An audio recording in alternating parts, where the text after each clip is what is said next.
Hello दोस्तों, welcome to explain it. तो आज स्वागत है आपका अटैक ऑन टाइटन के इस एपिसोड में, जहां दिखाया जाता है कि एरन दौड़ते हुए कोलोसस टाइटन की तरफ बढ़ता है। कोलोसस जो कि एक सबसे विशाल टाइटन था, उसकी ऊंचाई बहुत ज्यादा थी। वो तलवार लेकर उसके हाथ पर दौड़ते हुए आगे बढ़ रहा होता है और उसके नेक पर हमला करने की सोचता है और वहां पे हमला कर देता है। पर हमले के बाद एरन देखता है कि वो कोलोसस टाइटन वहां से गायब हो चुका था। एरन को ये बिल्कुल समझ नहीं आया कि वो कोलोसस टाइटन आखिर इतनी जल्दी यहाँ से गायब कैसे हो गया और वो कहाँ गया। सभी कैडेट्स के बीच इस बात से टेंस का माहौल हो गया था। लोगों में बात फैल जाती है कि यहाँ अब टाइटन्स आ चुके हैं। उनमें भगदड़ मच जाती है, सभी लोग भाग रहे होते हैं और स्काउट के लोग उन्हें शांत करने की कोशिश कर रहे होते हैं। स्काउट के लोग गेट बंद करने को लगे थे ताकि बाकी टाइटन्स अंदर ना आ सके। वो अपने तोप से गोले भी छोड़ते हैं और एक के बाद एक गोले उन टाइटन्स पे बरसाए जाते हैं, अटैक शुरू कर देते हैं। स्काउट के फाइटर्स सभी को इंस्ट्रक्शन दे रहे होते हैं। इतने गोले छोड़ने के बावजूद भी बहुत से टाइटन्स अंदर पहुंच रहे थे।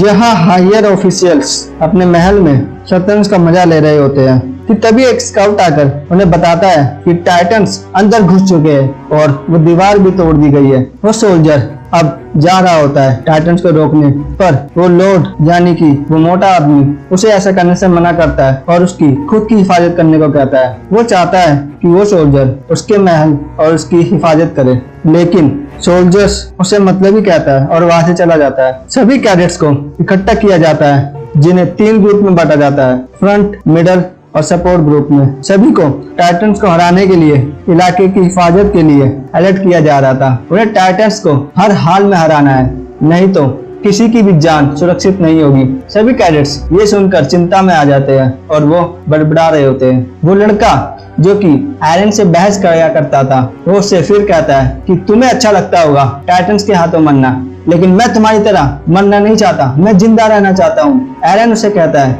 याद करो हमने पिछले 3 सालों में आखिर क्या किया है। हमने पिछले 3 सालों में कड़ी ट्रेनिंग कर खुद को इन टाइटन्स से लड़ने के काबिल बनाया है और अब हम पीछे नहीं हटेंगे। तुम्हें याद है कि बहुत से लोग उस ट्रेनिंग में मारे गए, बहुत से लोग पीछे हट गए, लेकिन हम भी उसमें जिंदा बच गए। तो मुझे तुम पे पूरा भरोसा है। एरन उसे ऐसा कहता है, तुम जरूर जीतोगे।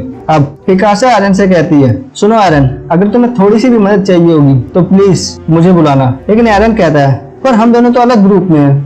पर पिकासा उसे कहती है, कोई बात नहीं, हम दोनों एक साथ जाएंगे। तभी एक सीनियर पिकासा को लीड गार्ड पर तैनात होने को कहता है। पिकासा एरन से वादा करवाती है कि वो हर हाल में अपने को जिंदा रखेगा। एरन वो सोचता है जो क्लास में उसने टाइटन्स के बारे में पढ़ा था।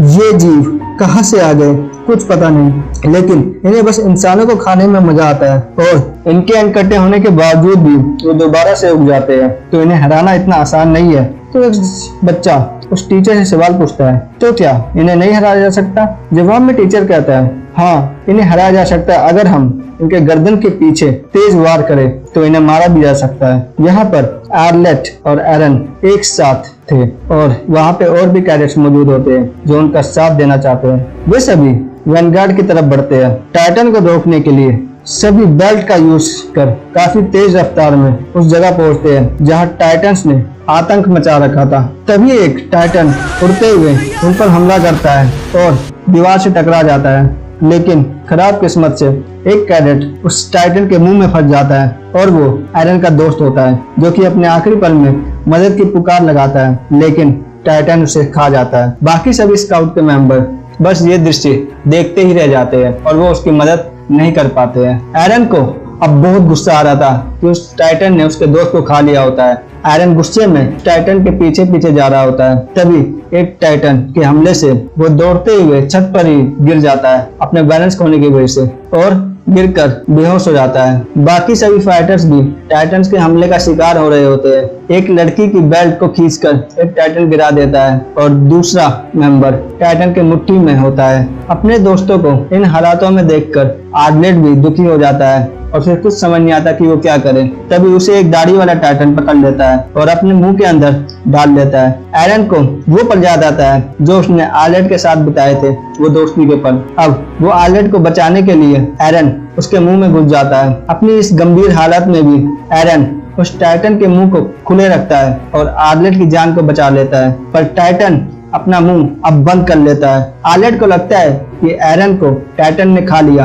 वो बहुत जोर से रोता है और उसकी ये चीख पिकासा को भी सुनाई देती है। अब पिकासा मुड़कर उस तरफ देख रही होती है कि आखिर एरन के साथ क्या हुआ। एरन के साथ क्या हुआ ये जानने के लिए नेक्स्ट एपिसोड देखना। धन्यवाद दोस्तों, बाय बाय।